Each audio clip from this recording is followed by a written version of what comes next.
Hey dear students, welcome back to a lecture once again. बच्चों, जैसे कि मैंने आपको कहा था प्रीवियस लेक्चर में हमने किया था जॉब एप्लीकेशन लेटर किस तरीके से लिखा जाता है। ये लेटर सॉलिसिटेड अनसॉलिसिटेड दोनों ही हमने कर दिया। अब जो जॉब एप्लीकेशन लेटर के साथ बच्चों दो इंपॉर्टेंट चीज़ें हम अटैच करते हैं ना, कुछ डॉक्यूमेंट्स होते हैं, उसमें सबसे इंपॉर्टेंट डॉक्यूमेंट होता है हमारा रिज्यूमे, CV, बायोडेटा। ये तीन डॉक्यूमेंट नहीं, ये एक ही डॉक्यूमेंट है जो कि हम लिखते हैं। अब रिज्यूमे, CV, बायोडेटा क्या होता है, क्या टाइप्स होते हैं इनके, इसको हम आज के सेशन में डिटेल में पढ़ेंगे। तो बच्चों, जब हम बात करते हैं एक रिज्यूमे, बायोडेटा या CV की, एक बिजनेस कम्युनिकेशन वाले पढ़ने वाले बच्चे के लिए तीनों में कोई भी डिफरेंस नहीं होता है। हालांकि अगर मैं इसके बेसिक डिफरेंस को आपको समझाऊँ तो बायोडेटा जो है उसमें काफ़ी पर्सनल डिटेल्स होती है, जो कि बहुत ज़्यादा डिटेल में तो नहीं लिखा जाता है, लिमिटेड उसके अंदर इंफॉर्मेशन होती है जो कि हम शेयर करते हैं। तो बायोडाटा जब हम शादी के लिए, आजकल शादी भी अप्लाई की जाती है, तो शादी के लिए जब हम अपना बायोडाटा बनाते हैं, अपनी इन्फॉर्मेशन शेयर करते हैं, तो वहाँ यूज़ होता है। गवर्नमेंट जॉब्स के लिए अप्लाई करते हैं या फिर ऐसे जॉब्स के लिए जहाँ पर पर्सनल डिटेल्स ज़्यादा इंपॉर्टेंस रखती है, जैसे पुलिस एकेडमी में अगर हमको अप्लाई करना है तो वहाँ पर आपके बायोडाटा की ज़रूरत पड़ती है।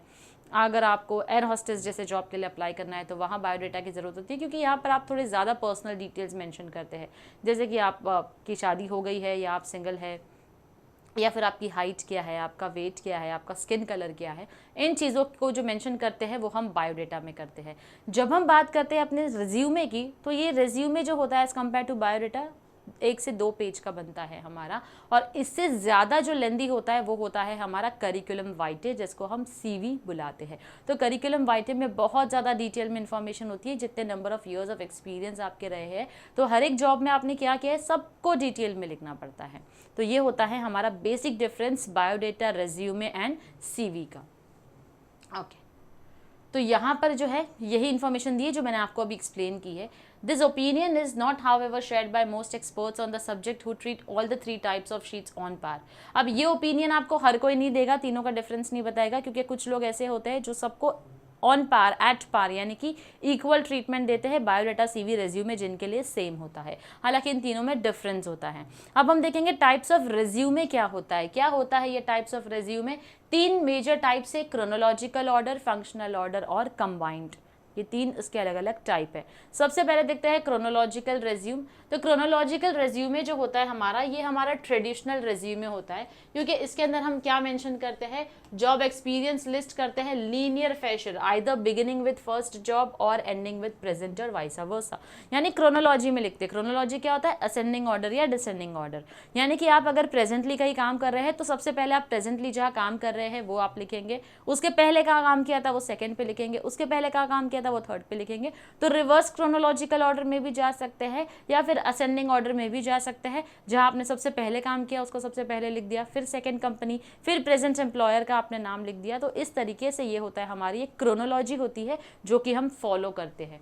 अब ये स्ट्रक्चर जो है वो यूज किया जाता है जब आप ऑलमोस्ट आपने पूरा जिंदगी के अपने ईयर्स जो है वो सेम प्रोफेशन में गुजारे हैं। कुछ कंजर्वेटिव प्रोफेशंस होते हैं, जैसे कि अगर आप लॉ बैकग्राउंड को बिलोंग करते हो या एकेडमी या एकेडमिशियंस हो, तो आप एक क्रोनोलॉजी रिज्यूम जो है उसको फॉलो करते हो। In order to make it easier to understand what you did in what job, each job for the last several jobs is described in some detail. तो हर एक जॉब में आपने क्या काम किया है, किस तरीके से काम किया है, ये आप डिटेल में थोड़ा अपने क्रोनोलॉजिकल रिज्यूमे में एक्सप्लेन करते हैं। Now it is recommended that the chronological resume always have an objective or summary to focus the reader। आपके chronological resume में हमेशा ऑब्जेक्टिव होगा, करियर ऑब्जेक्टिव या करियर समरी लिखते हैं आप, ताकि ये एक अपना बैकग्राउंड जो है वो शॉर्ट समरी में आप बता सके। Disadvantage is that it is much more difficult to highlight what you do best and is therefore not very appropriate for someone making a career change। इसका डिसएडवांटेज यही है कि आपने अपने लाइफ में, अपने करियर में क्या बेस्ट किया है वो आप क्रोनोलॉजिकल रिज्यूमे में नहीं लिख पाते हैं, और अगर आप अपनी फील्ड चेंज कर रहे हैं तो क्रोनोलॉजिकल रिज्यूमे वहाँ काम नहीं आता है, क्योंकि सेम प्रोफेशन में अगर आपने नंबर ऑफ ईयर्स दिए हैं तो डेफिनेटली वो आपके क्रोनोलॉजिकल रिज्यूमे में मेंशन होता है। अब बायोडेटा और उसके कंटेंट क्या होते हैं? तो बायोडेटा एक रिकॉर्ड शीट होती है जहाँ पर आप अपनी बहुत ज़्यादा डिटेल्स, पर्सनल डिटेल्स भी मेंशन करते हैं, आपका बैकग्राउंड भी यहाँ मेंशन होता है। तो जिसका आप टाइटल लिखते हैं बायोडेटा, रेज्यूमे और करिकुलम वाइटे। पर्सनल डिटेल्स में आप अपना नाम लिखते हैं, अपना एड्रेस, अपना एज, अपना टेलीफोन नंबर, अपने marital status, single, married, divorced, unmarried, never married, जो भी आपको लिखना है वो आप मेंशन कर सकते हैं अपने पर्सनल डिटेल्स में। फिर आप एजुकेशन से रिलेटेड लिखते हैं, आपने कौन सी डिग्री, कौन सा डिप्लोमा लिया है, कौन से स्कूल से, कौन से कॉलेजेस से, कौन से इंस्टीट्यूशन से, कौन सी यूनिवर्सिटी से, कौन से ईयर में कंप्लीट किया है, क्या परसेंटेज रहे हैं आपके, ये आप अपने एजुकेशन में इन डेप्थ मेंशन करते हो। फिर आती है हमारी एक्स्ट्रा करिकुलर एक्टिविटीज़, जहाँ पर हमने स्टडी के साथ साथ और क्या किया है, एलोक्यूशन कंपटीशन में पार्टिसिपेट किया है, स्पोर्ट्स किया है, डिबेट किया है, ड्रामा किया है, अलग अलग कॉम्पिटिशन्स में हिस्सा लिया है, कहीं पर हम जीते हैं या कहीं पर सिर्फ पार्टिसिपेट किया है, ये सारी चीज़ें हमारे एक्स्ट्रा करिकुलर में इंक्लूड होती है। फिर आती है हमारी एक्सपीरियंस। तो एक्सपीरियंस में जहाँ पर हमने जहाँ काम किया है, वहाँ पर किस पोजीशन पर काम किया है, रोल्स एंड रिस्पॉन्सिबिलिटीज़ क्या रही है, हमारा टाइटल क्या रहा है, किस तरीके का काम रहा है। No gaps in the applicant's record of service should be left unaccounted. यानी यहाँ पर एक्सपेक्ट किया जाता है, आप जो क्रोनोलॉजिकल रेज्यूमे बना रहे हैं, यहाँ पर किसी तरीके का गैप नहीं होना चाहिए आपके वर्क एक्सपीरियंस के अंदर। फिर आता है हमारा पर्सनल इंटरेस्ट और हॉबी, यानी कि जैसे आपने अपना एक्स्ट्रा करिकुलर एक्टिविटी के बारे में बता दिया, अब आपकी इंटरेस्ट किस फील्ड में है, आपकी हॉबीज़ क्या है, तो ये भी पर्सनल डिटेल्स होती है जो आप मेंशन करते हैं। फिर आता है आपका रेफरेंस ब्लॉक। तो जैसे मैंने आपको कहा कि जब तक आप किसी का रेफरेंस लेते हैं, लिखते हैं, आप किसी की परमिशन के बिना उनका रेफरेंस जो है वो मेंशन नहीं कर सकते हैं। रेफरेंस वो होते हैं जो आपकी गारंटी लेने तैयार होते हैं कि एज अ कैंडिडेट आप कितने अच्छे हैं। आपका वेरिफिकेशन होता है, बैकग्राउंड वेरिफिकेशन, जिसमें आपके बारे में डिटेल्ड में पूछा जाता है कि आपने जो इन्फॉर्मेशन दी है वो सही है या गलत है।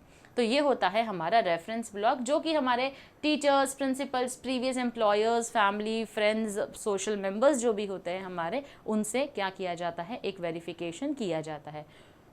Then we have a sample chronological CV, resume या बायोडेटा। तो एक सैम्पल होगा जो कि हम देखेंगे किस तरीके से हमारे डिटेल्स मेंशन होती है। जैसे यहाँ पर नाम दिया है, फिर आपका एड्रेस दिया है, टेलीफोन नंबर मेंशन कर दिया, डेट ऑफ बर्थ आप कभी भी इस सीक्वेंस में मेंशन करेंगे, यानी कि सबसे पहले डे आएगा, फिर मंथ आएगा, comma and then your year. फिर आती है आपकी नेशनैलिटी, उसी के साथ साथ आप मेंशन करते हैं अपना मैरिटल स्टेटस। फिर आपका एजुकेशन क्वालिफिकेशन। तो देखो बच्चों, यहाँ पर जो है वो क्रोनोलॉजिकल ऑर्डर फॉलो किया गया है। सबसे पहले आपने स्कूलिंग कंप्लीट की है, फिर आप कॉलेज में गए हैं, तो उस हिसाब से आपने जो भी है वो मेंशन किया है। फिर आपकी क्वालिफिकेशंस आती है। अब ये तो यहाँ से आपने क्या किया है, एजुकेशन लिया है, स्कूल के नाम लिख दिए है, अब कौन से स्कूल से क्या क्वालिफिकेशन परसीव किया है वो आपने मेंशन कर दिया। फिर आता है आपका वर्क एक्सपीरियंस। तो वर्क एक्सपीरियंस आपने क्रोनोलॉजिकल ऑर्डर फॉलो किया है, असेंडिंग में 90 से 2000 आपने एज मैनेजमेंट ट्रेनी काम किया है, 2000 से 2002 आपने काम किया है marketing assistant, then marketing executive. तो इस तरीके से आप अपनी डिटेल्स मेंशन करते हैं। आपका एरिया ऑफ इंटरेस्ट जो है म्यूजिक, फुटबॉल, बैडमिंटन या लैंग्वेजेस सीखने में है, तो आपने मेंशन कर दिया। रेफरीज अगर आप लिखना चाहें, अगर आपको बोला जाता है कि आपके रिज्यूमे में रेफरीज होना ही चाहिए, तो आप उसको मेंशन करेंगे। तो इस तरीके का एक सैम्पल क्रोनोलॉजिकल रिज्यूमे हमारा तैयार है। नेक्स्ट आता है बच्चों हमारा फंक्शनल रिज्यूम। अब फंक्शनल रिज्यूम क्या होता है, basically minimises job titles and employment chronology used when all your major skills and accomplishments from the very beginning needs to be highlighted, for instance when you try for a change in your career. तो यहाँ पर आपका employment chronology के ऊपर और उसी के साथ साथ आपका जॉब टाइटल्स के ऊपर कम फोकस किया जाता है। स्टार्टिंग से आपकी स्किल्स, आपकी एबिलिटीज जो होती है वो मेंशन करनी होती है, जब आपने अपने करियर में चेंज लाया था तब से। It facilitates in pointing out your potentialities to the reader without being put into position of reading through lengthy job descriptions to discover them. तो बेसिकली यहाँ हम पॉइंट आउट करते हैं हमारी पोटेंशियलिटीज़, हमारी काबिलियत, हमारी एबिलिटीज़ किस चीज़ की, जो हम जॉब परफॉर्म करते हैं उसकी। Systematically list out your key skills and qualifications displayed in all jobs you have worked in so far. तो आपकी जितनी भी की स्किल्स हैं, इंपॉर्टेंट स्किल्स है, जो भी क्वालिफिकेशन आपने परस्यू किया है, किस तरीके से ये सारे जॉब्स में काम आई है आपके, वो आप यहाँ पर हाईलाइट करते हैं। Unlike the traditional format of resume writing where the actual names of the companies you have worked in are highlighted, तो ट्रेडिशनल फॉर्मेट में क्या होता है, जिस कंपनी में आपने काम किया है उसको आप क्या करते हैं, यहाँ पर हाईलाइट करते हैं, उनके नेम्स को। You have worked in are highlighted, here they are placed in a subordinate position and are not formally described। तो यहाँ पर आप कंपनी के नाम नहीं मेंशन करोगे तो भी चलेगा, कोई बहुत प्रॉब्लम नहीं है इसमें, लेकिन जो आपने परफॉर्म किया है अपने काम को, अपनी एक्टिविटीज़ को, जो टास्क अचीव किए हैं वो यहाँ पर मेंशन होना ज़रूरी है। The functional resume provides greater flexibility in presenting skills gained through personal experience and is a must for careers which call for a number of skills in their profession. तो functional resume में basically हमको हमारी जो skills है ना वो present करना ज़रूरी है, किस तरीके से हमने अपने प्रोफेशनल करियर में क्या काम किया है, उससे क्या अचीवमेंट मिली है, वो यहाँ पर मेंशन होना इंपॉर्टेंट है। Functional resume can camouflage breaks और गैप्स इन एम्प्लॉयमेंट। कैमोफ्लेज का मतलब होता है टू हाइड समथिंग। तो फंक्शनल रेज्यूमे जो है हमारे गैप्स जो है उसको हाइड कर देता है एम्प्लॉयमेंट के दौरान। As it is difficult for the employer to trace what you did in which job, traditional interviewers may not be comfortable with this aspect. लेकिन इसका डिसएडवांटेज ये है, अब कैमोफ्लेज यानी कि कुछ चीज़ों को हम छुपा देते हैं, जब हम ये गैप्स को मेंशन नहीं करते हैं तो कहीं ना कहीं डिफिकल्ट हो जाता है एम्प्लॉयज़ के लिए ये फाइंड आउट करना कि ऐसी कौन सी इन्फॉर्मेशन है, क्योंकि वो यहाँ पर आपकी सारी स्किल्स एंड एबिलिटीज़ के ऊपर फोकस कर रहे हैं, किसी तरीके का गैप मेंशन नहीं किया है, तो ये एक डिसएडवांटेज हो जाता है हमारे एम्प्लॉयर्स के लिए। तो ये है हमारा फंक्शनल रेज्यूमे। अब हम एक सैम्पल देखेंगे किस तरीके से एक फंक्शनल रेज्यूमे लिखा जाता है। तो सबसे पहले आपने अपना नेम मेंशन कर दिया, ईमेल आईडी, अपना मोबाइल नंबर मेंशन कर दिया। अब आप अपने करियर ऑब्जेक्टिव के बारे में यहाँ पर लिखेंगे, क्या एग्जैक्टली आपका करियर गोल है जो आप अचीव करना चाहते हैं।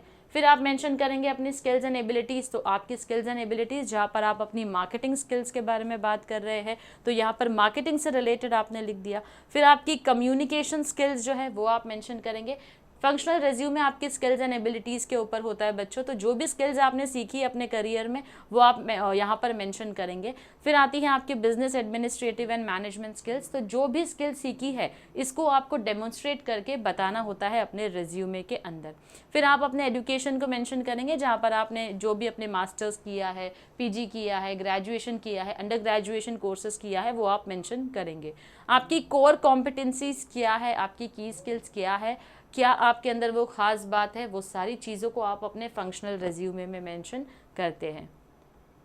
फिर आप मेंशन करते हैं अपने प्रोफेशनल एक्सपीरियंसेस को, जहाँ पर आप कंपनी का नाम लिख रहे हैं, आपने क्या पोजीशन पर काम किया है और कौन से ईयर में आपने उस कंपनी को सर्व किया है, वो आप अपने प्रोफेशनल एक्सपीरियंसेस में मेंशन करते हैं। अपनी पूरी वर्क हिस्ट्री को डिटेल में लिखते हैं, जैसे कि आपने क्लार्क एंड की के साथ में काम किया है as executive search firm designation, जहाँ पर आपने हेड क्लाइंट सर्विसिंग का काम किया है, तो क्या एग्जैक्टली आपका प्रोफाइल था इसके अंदर वो आप यहाँ पर डिटेल में मेंशन करेंगे जॉब रिस्पॉन्सिबिलिटीज़ के साथ में। ओगिलवी एडवर्टाइजमेंट में आपने अकाउंट डायरेक्टर का काम किया है, तो क्या एग्जैक्टली आपकी पोजीशन, आपके रोल्स एंड रिस्पॉन्सिबिलिटीज़ जो है वो आप यहाँ डिटेल में मेंशन करेंगे। सिमिलरली तो यहाँ पर आपका जो फंक्शनल रेज्यूमे है वो कंप्लीट होता है। जो आपका थर्ड फॉर्म है जो कि कंबाइंड रेज्यूमे होता है। कंबाइंड रेज्यूमे यानी कि हमने जो दोनों रेज्यूमे देखा, हमारा क्रोनोलॉजिकल रेज्यूमे और हमारा फंक्शनल रेज्यूमे, इन दोनों को मिलाकर जो रेज्यूम बनता है उसको हम बुलाते हैं हमारा थर्ड टाइप, जो कि होता है हमारा कंबाइंड रेज्यूमे। कंबाइंड रेज्यूमे जिसके अंदर दोनों ही एलिमेंट्स आते हैं, क्रोनोलॉजिकल और फंक्शनल के। In this type of resume, after your name and address, an objective is listed at the top. इसमें भी सिमिलैरिटी है, नेम एड्रेस हो गया, अब आप अपने टॉप पर अपना करियर ऑब्जेक्टिव जो है वो लिखते हैं। पैराग्राफ्स लिखते हैं जहाँ पर आप अपने जॉब फंक्शंस को डिस्क्राइब करते हैं। एक सेक्शन लिखते हैं अलग से जहाँ पर एम्प्लॉयमेंट एक्सपीरियंस उसके बाद आता है। This is a useful format if you are changing careers but have a solid employment history. अब ये combined resume तब काम आता है जब आपकी करियर हिस्ट्री में चेंज आता है। समझ लीजिए आपने मार्केटिंग में काम किया है, फिर कुछ टाइम के बाद आपने बैक ऑफिस में काम किया, या पहले बैक ऑफिस में काम किया, धीरे धीरे एक्सपीरियंस लेकर आप मार्केटिंग फील्ड में गए, तो यहाँ पर आपके करियर में जो शिफ्ट आता है वहाँ combined resume काम आता है। Although it tends to be a little repetitive and a longer resume, it combines the positive effects of both types. अब ये थोड़ा सा रिपीटेटिव होता है क्योंकि चीज़ें आप बार बार इसके अंदर लिख रहे हैं। थोड़ा सा रेज्यूमे जो है उसकी लेंथ भी बड़ी होती है क्योंकि आप यहाँ पर क्या करते हैं, रिपीट करते हैं अपनी बातों को, अपनी चीज़ों को, जो भी आपने काम किया है। लेकिन इसका पॉजिटिव इफेक्ट होता है दोनों ही टाइप ऑफ रेज्यूमे को जब आप मर्ज करके कंबाइंड रेज्यूमे बनाते हैं। अब एक सैम्पल है हमारे सामने कंबाइंड रेज्यूमे का, जहाँ पर आपने अपना नाम, अपना एड्रेस, अपना कॉन्टैक्ट नंबर लिख दिया। उसके बाद आप अपने करियर ऑब्जेक्टिव को लिखेंगे। फिर आपने शुरुआत की अपने एजुकेशन की, जो भी आपने परस्यू की है अपनी एजुकेशन, पीजी आ गया आपका, उसके अलावा डिप्लोमा कोर्सेज किया था, उसके अलावा आपने अपना बैचलर्स किया है, एचएससी किया है, एसएससी किया है, तो जो स्कूल से आपने किया है या इंस्टीट्यूशन यूनिवर्सिटी से आपने किया है उसके नाम मेंशन करके उनके सामने आपने अपना ईयर जो है वो एजुकेशन परस्यू किया है उसका मेंशन कर दिया है। फिर आती है आपकी प्रोफिशिएंसीज, आपके अंदर ऐसी क्या खास बात है, तो वो प्रोफिशिएंसीज को आप यहाँ पर मेंशन करेंगे।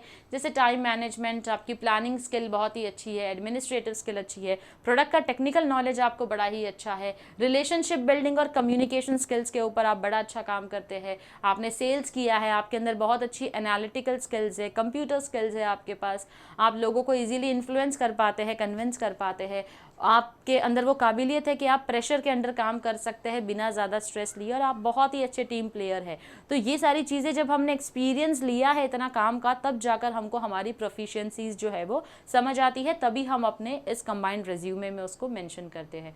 फिर आपने क्या लैंग्वेजेस सीखी है या कोई लैंग्वेज आपको आती है, स्पेशली आपने कोर्स किया है तो आप उसके बारे में लिख सकते हैं। अब इंग्लिश और हिंदी यहाँ पर लिखा है आपने, आप पढ़ भी सकते हैं, लिख भी सकते हैं, फ्लुएंटली बोल भी सकते हैं, तो ये तीनों ही चीज़ आप अपने कंबाइंड रिज्यूमे में मेंशन करते हैं।